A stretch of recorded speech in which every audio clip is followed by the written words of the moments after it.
The lonely wait. The spaceport was always full of sound. Ships landing, engines roaring, merchants shouting prices, children running through the halls. Yet in all that noise, one figure always sat in silence. She was small, barely more than a child. Her pale blue skin carried faint markings of her people, markings that glowed softly in the dark. Her eyes, large and silver, never stopped staring at the sky above the landing pads. Every day, she sat on the same stone bench at the same hour, waiting for parents who never came. At first, travelers thought she was only playing a game, but days turned into weeks, and weeks into years, and still she returned to the same place, her small hands folded, her face fixed with fragile hope. The merchants began to whisper, "That's the abandoned girl," some said. "Her parents left and never returned." Others muttered. Some even claimed she had been cursed, unwanted, forgotten. But the girl did not hear them, or perhaps she heard but chose not to listen. Every ship that touched down filled her heart with fire. Every hiss of a hatch opening made her lift her head, hoping to see familiar faces, hoping to hear her name, but it was always someone else. One evening, as the suns dipped low, she stood as another freighter landed. Its hull was old, scratched from years of travel. She clutched the edge of her cloak tight, her small body trembling with hope. The hatch opened, passengers spilled out, families hugged, traders unloaded. Cargo, laughter, and greetings filled the air, but no one came for her.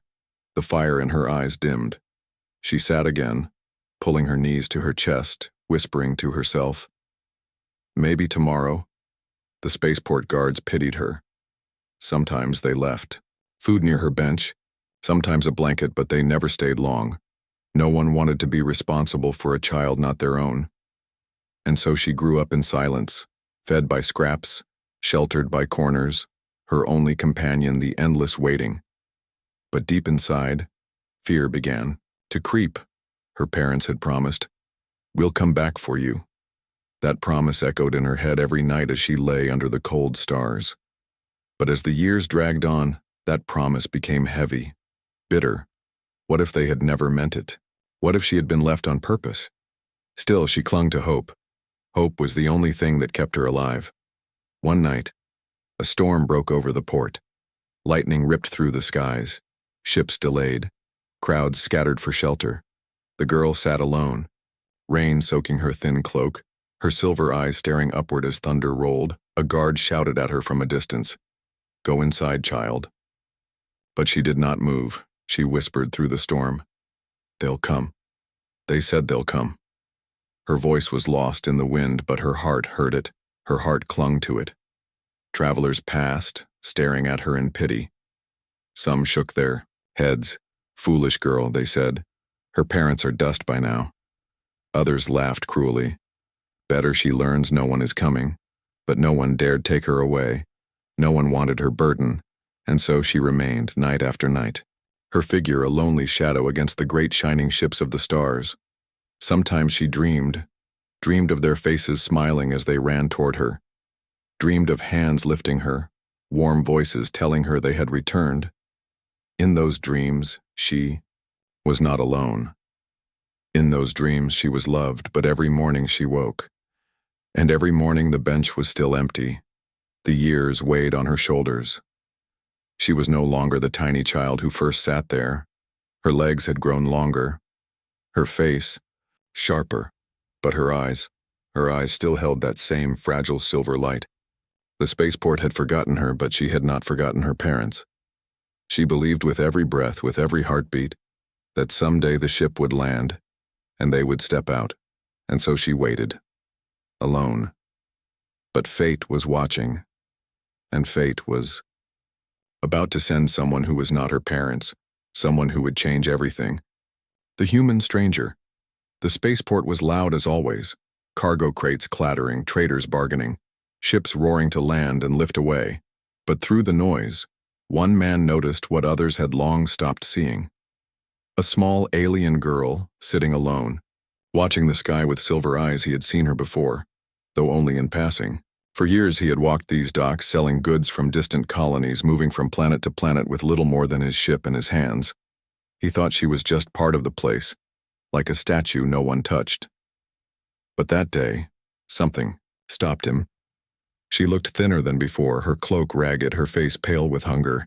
Yet her eyes still waited, still searched the skies for someone who never came. The man slowed. He was human, tall, his skin tanned by years of travel, his clothes plain but sturdy. His name was Jonah Reed, a trader who trusted no one and expected nothing from the galaxy. But when his eyes met hers, something inside him shifted. Jonah approached slowly. His boots echoed on the stone floor. The girl tensed, pulling her cloak tighter. She was used to people mocking her or throwing coins like she was begging. He crouched in front of her, his voice low. "Hey, kid. You waiting for someone?" Her silver eyes narrowed. Her voice was small, sharp. "Go away." Jonah didn't move. He set down a wrapped food ration on the bench beside her.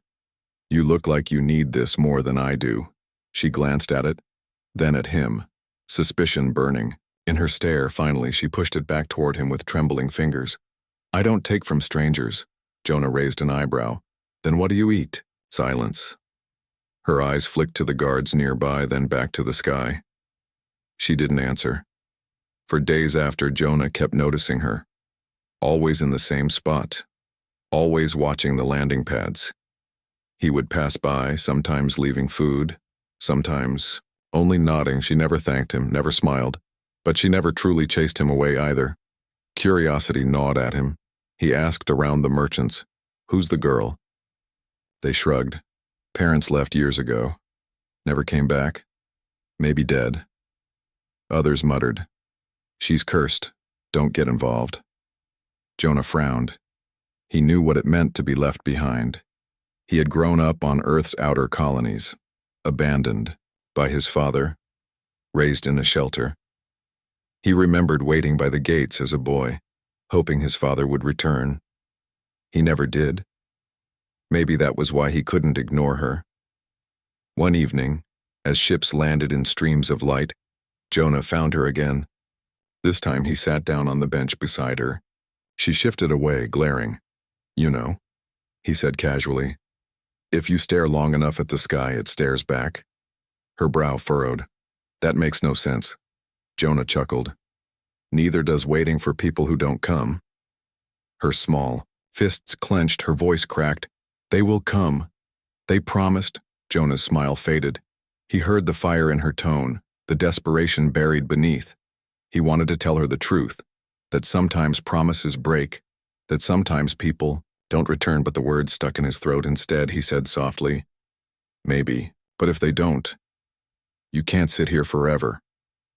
Her eyes filled with tears, but she turned her face away, unwilling to let him see her weakness. That night, Jonah returned to his ship, but he could not sleep. The image of the girl's silver eyes burned in his mind. He had seen soldiers beg for mercy, traders cheat each other, smugglers fight to the death. But he had never seen eyes like hers, full of endless waiting, endless hurt, and a fragile thread of hope. The next morning, he came back. She was there, as always, her cloak wet from the rain. He sat down again, sighing. "You know, if you're going to keep sitting here, you should at least let someone watch your back." She gave him a sharp look. "Why? You're leaving too. Everyone leaves." Jonah froze. Her words cut deeper than he expected. He opened his mouth, but no excuse came. Finally, he said the only thing that mattered. "Not everyone." Her eyes flickered, but she said nothing, and so it began. Day after day, Jonah stayed near her, sometimes telling stories of Earth, sometimes sitting in silence. She never admitted it, but slowly, the bench no longer felt so empty. She still watched the sky, still waited. But now, someone was waiting with her. A broken promise.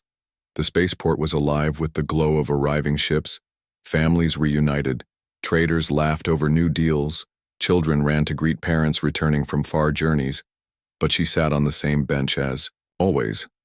Silver eyes locked on the landing pads. Hope burning stubborn in her chest. Jonah stood nearby, arms crossed, watching her with quiet concern. He had been here long enough to see the truth others already knew. Her parents were never coming back, he wanted to tell her.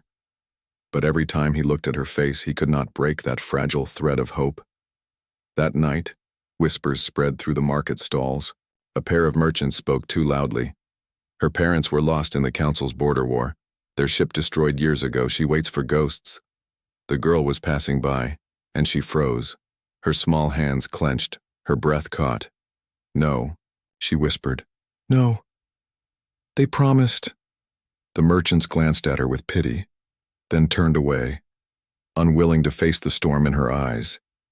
She stumbled back to the bench, tears hot against her cheeks. Jonah found her there, trembling. Kid, what happened? They're lying, she hissed, her voice shaking. They're lying because they hate me. My parents are alive. They are coming back. Jonah knelt, his hand resting lightly on the bench. Listen to me. Sometimes people... Stop, she shouted, covering her ears. Don't say it. Don't you dare say it. Her silver eyes burned at him, filled with fury and fear. You're just like them. You want me to give up. Jonah's chest tightened. He had seen anger like this before, the kind that came from a wound too deep to heal. He wanted to argue, to tell her the truth gently. But he remembered his own childhood, waiting by the gates for a father who never came, waiting until the day someone finally told him the truth, cold and sharp like a knife. He remembered how that truth had broken him. Now he saw the same storm in her eyes. The girl fled the bench, cloak flying behind her as she ran into the darker streets of the city. Jonah cursed under his breath and chased after her. The spaceport's lights gave way to narrow alleys full of smoke and shadow. She ran blindly, her small feet slipping on wet stone. Her sobs echoed off the walls. They promised me. From the shadows, figures stirred, thieves and drifters who saw weakness like blood in the water. Rough hands reached for her, voices sneered.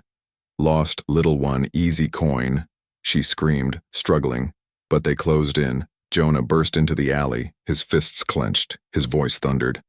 Let her go. The thieves turned, sneering at the lone human. This is no business of yours, one spat. Jonah's jaw tightened. His years of travel had hardened him. He knew how to fight, and more importantly, he knew how to protect. The fight was fast and brutal. Jonah slammed one thief against the wall, another staggered from a broken nose. His knuckles bled, but he did not stop. Finally, the gang fled into the night, cursing, leaving Jonah standing over the trembling girl. She looked up at him, her face streaked with tears and rain, her voice cracked. Why did you follow me? Jonah's breath came heavy, but his eyes were steady. Because you don't deserve to face this alone. Her silver eyes widened. The words struck deeper than any truth about her parents. For a moment she was silent. Then her voice whispered, fragile as glass. But everyone leaves. Jonah shook his head. Not everyone. The girl broke then, her sobs shaking her small body. She buried her face in her hands, the hope she had clung to for years cracking apart in the dark. Jonah knelt beside her, not speaking, only staying. For the first time since she began her endless wait, someone had chosen not to walk away. Back at the bench, when the storm passed, she sat in silence beside him. Her eyes were red, her voice barely more than a whisper. They're not coming back, are they? Jonah's chest ached, but he did not lie. No, they're not. She turned her face away, a tear slipping free. Then what do I do now? Jonah looked at her, at the fragile strength still inside her, and he knew the answer. You stop waiting for the ones who left, and you start walking with the ones who stay. The words lingered in the night air, heavy with pain, but also with the faint spark of something new. For the first time, her long wait was broken, and for the first time, Jonah knew. He had stepped into something he could not turn away from, the choice to stay. The night after the alley fight was heavy with silence. The girl sat on the same bench, her knees pulled to her chest, her silver eyes dull. The fire of waiting had burned out, replaced by emptiness. For the first time in years, she no longer looked at the sky. Jonah stood a few steps away, watching. He had told her the truth. Her parents were never coming back. He thought maybe she would hate him for it. But she only sat in silence, her world broken. He could have walked away then, returned to his ship, left the port like he had 100 times before, but something kept him rooted. Something in her eyes reminded him of a boy he once was, a boy who had been left behind. The markets whispered again. The human has taken interest in her, merchants said. Some shook their heads. He's a fool. She's cursed. Others laughed. He'll leave like all the rest. But Jonah stayed. That evening, as the port quieted, the girl whispered suddenly, "Why didn't you leave?" Jonah crouched down, meeting her dull gaze. "Because you don't deserve to be left behind again." Her eyes flickered, a spark of suspicion. "Everyone leaves," she muttered, her voice bitter. Jonah shook his head. "Not me. Not this time." The days that followed were different. The girl no longer watched the skies with hope. Instead, she sat in silence, her heart unsure. Jonah stayed near her, bringing food, telling her stories of far-off places. Sometimes she ignored him. Sometimes she listened, but slowly, the silence between them softened. One afternoon, when the crowds were thinner, she asked quietly, "Why do you care? I'm not your family." Jonah paused, then answered simply, "Family isn't always the ones who gave you life. Sometimes it's the ones who choose to stay." Her eyes widened, but she looked away quickly, afraid to believe. Then the danger returned. One night, as she walked with Jonah through the darker lanes, shadows moved. The same thieves who had attacked her before had gathered again, this time more of them. Their leaders sneered, the abandoned girl and her human pet. Both easy coin. Jonah stepped forward, his jaw set. "Stay behind me," he told her firmly. The thieves lunged. Jonah fought with the strength of someone who had survived 1,000 backwater brawls. His fists cracked against jaws. His boots drove attackers into the walls. But there were too many. The girl's heart raced. She grabbed a broken pipe from the ground and swung wildly at one of the men. The sound of metal on bone echoed. The thief cried out, stumbling.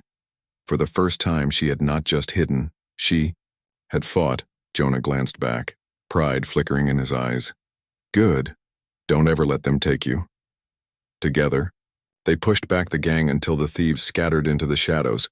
When it was over, Jonah was bleeding, his lip cut, his hands raw. The girl stared at him, trembling. "You could have died." Jonah wiped the blood from his mouth. His voice, steady, "Maybe, but you're worth it." Her breath caught.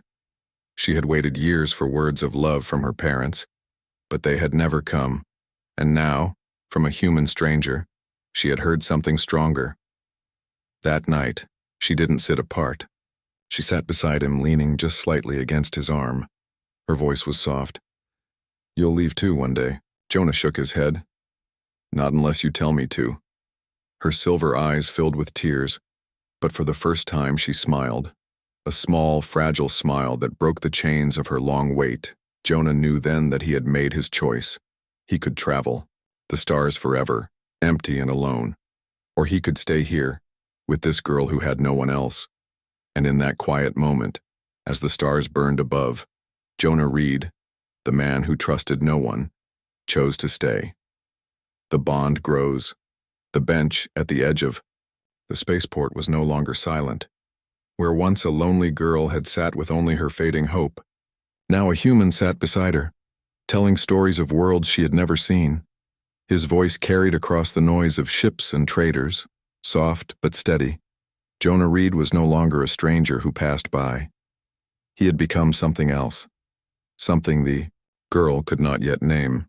At first, she still resisted. She listened without admitting it, her silver eyes fixed stubbornly on the sky. She told herself she didn't need him. She told herself he would leave one day like everyone else. But slowly, cracks began to form in the wall around her heart. One evening, Jonah placed a small object in her hands, a simple carved trinket shaped like a bird, its wings spread wide, made from scrap wood. "What is this?" she asked quietly, turning it over. "A story," Jonah said with a small smile. "On Earth, birds are free. They don't wait for someone to return. They fly where they choose. Thought you should have one." Her fingers tightened around it, her eyes shimmered with something she hadn't felt in years, Days turned into weeks. Jonah brought her meals, taught her words from his language. In return, she showed him small tricks from her people, how to read the glowing marks on her skin, how to listen for storms by feeling vibrations in the air. They laughed sometimes, quietly, awkwardly, but real. The girl who once sat in silence now asked questions. What does Earth look like? Why do humans build so many ships? Were you ever alone? Jonah answered with patience, though some answers hurt. Yes, I was alone once too. Her gaze lingered on him after that, as if realizing she wasn't the only one carrying old wounds. But even as their bond grew, fear still lived inside her. One night she whispered, "You'll leave too, won't you? When the trade routes change, when another planet calls, you'll go." Jonah's jaw tightened. He looked at her and spoke with quiet steel. "I've crossed half the stars, kid. But for the first time, I've found a reason to stay." Her breath caught. She turned away quickly, but a smile tugged at her lips. Not everyone approved. Merchants sneered. "The human is wasting his time." Guards muttered, "This will bring trouble." Children mocked, "Alien orphan with her pet human." But Jonah ignored them, and slowly so did she. For the first time she began to believe she wasn't cursed. One afternoon, a storm swept through the port, lightning flashing across the sky. The girl flinched at the thunder, memories of waiting alone in the rain clawing at her. Jonah noticed. He pulled his worn jacket around her shoulders, saying nothing, just staying close. The warmth of it, the weight of it, felt like something she had never known. Safety. Her silver eyes lifted to his, and for the first time she whispered the words she had been afraid to say. "Thank you."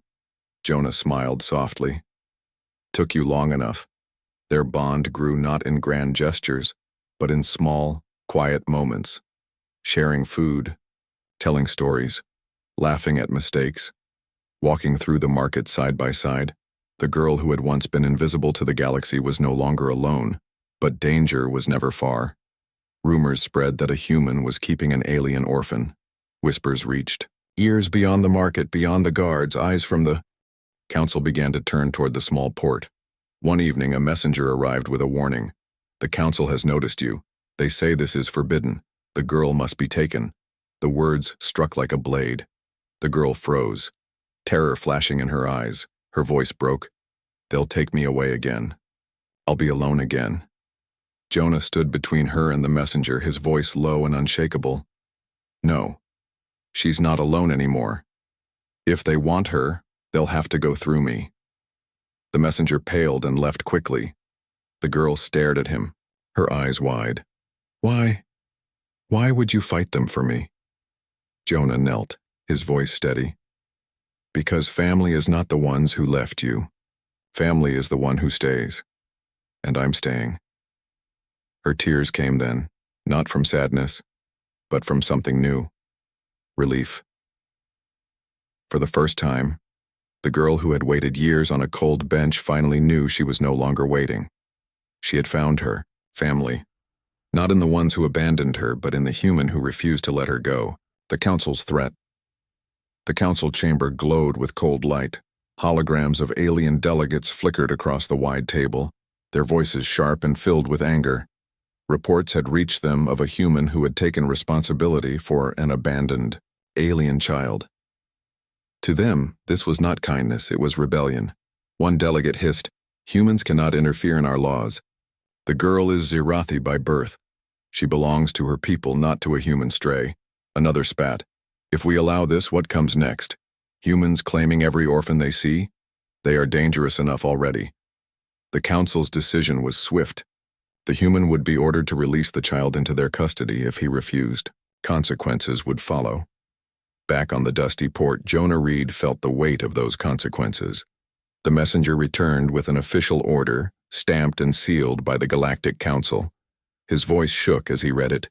"The child must be surrendered immediately. She does not belong with you. Failure to comply will be considered a violation of council law." The girl froze, her silver eyes wide. Her small hands gripped Jonah's sleeve like she would never let go. Her voice broke. "Please, Don't let them take me." Jonah looked down at her, then at the messenger. His voice was calm, but cold. "Tell the council they can come here themselves if they want her." The messenger swallowed hard and backed away, knowing those words would echo across the stars. The next day, whispers filled the port. Some said Jonah was reckless, others called him brave. Many believed the council would send soldiers to drag the girl away. Jonah did not hide. He stood tall beside her, moving through the markets openly, letting everyone see his choice. That evening, as they sat on the bench, the girl asked softly, "Why do you keep fighting for me? I'm just me. I'm not important." Jonah turned to her, his voice steady. "You are important. Not because of who left you, but because of who you are. And because I chose you." Her silver eyes shimmered with tears. "But they'll never let us stay together." Jonah's jaw tightened. "Then they'll have to try and tear us apart, and they'll fail." When the council's envoy finally arrived, the entire port gathered to watch. A tall, armored figure stepped down from a sleek vessel, his voice amplified for all to hear. "Human Jonah Reed, you stand accused of violating interspecies law. Release the Zerathi child at once or face punishment." The crowd held its breath.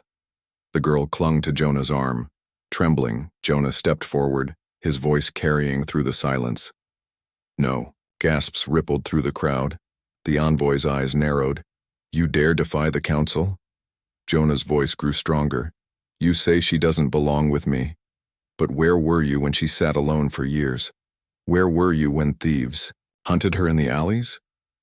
Where were you when she cried every night waiting for parents who would never return?" The envoy flinched, words stuck in his throat. Jonah pressed on, his voice thunderous. "You call this law. I call it abandonment. Family isn't written in your codes. Family is the one who stays when no one else will. And I stayed." The crowd erupted in murmurs. Some nodded, others wept. The girl's silver eyes overflowed with tears as she clutched Jonah's hand tighter. The envoy growled, "Your defiance will not be forgotten." He turned and boarded his ship, leaving. Without her, the message was clear. The council would not yield, but neither would Jonah. That night, as the port lights dimmed, the girl sat beside Jonah on the bench, leaning her head against his arm. Her voice was soft but steady. "You spoke for me. No one has ever done that before." Jonah looked down at her, his eyes gentler than she had ever seen. "And I always will."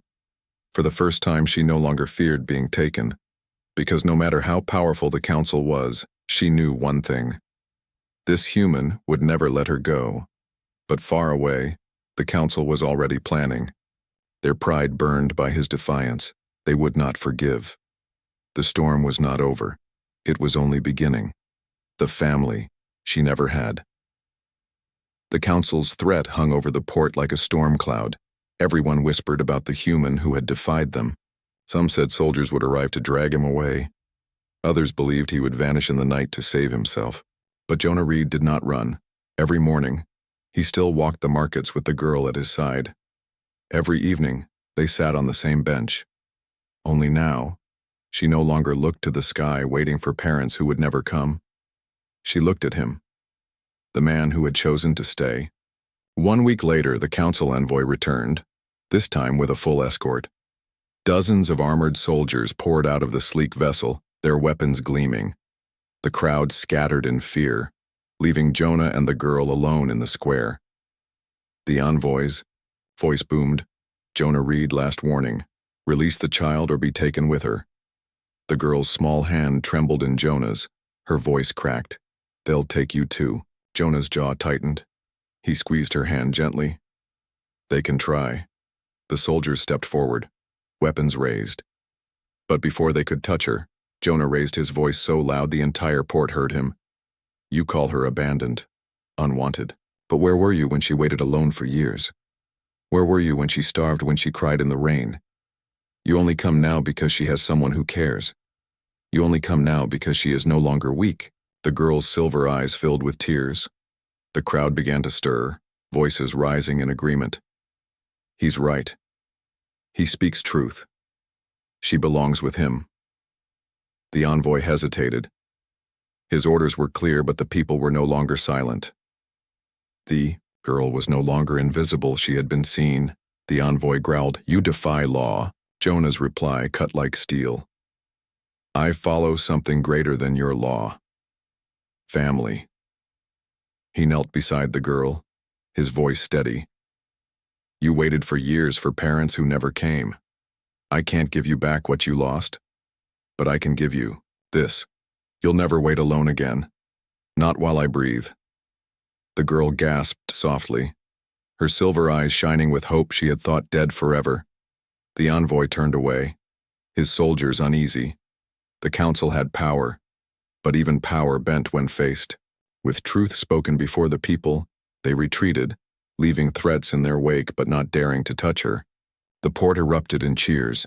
Merchants shouted. Guards raised their voices. Strangers who once mocked her now bowed their heads in respect. For the first time in her life, the girl was not the abandoned one. She was the child the human had fought for. She turned to Jonah, her voice trembling. "You really mean it? You'll stay?"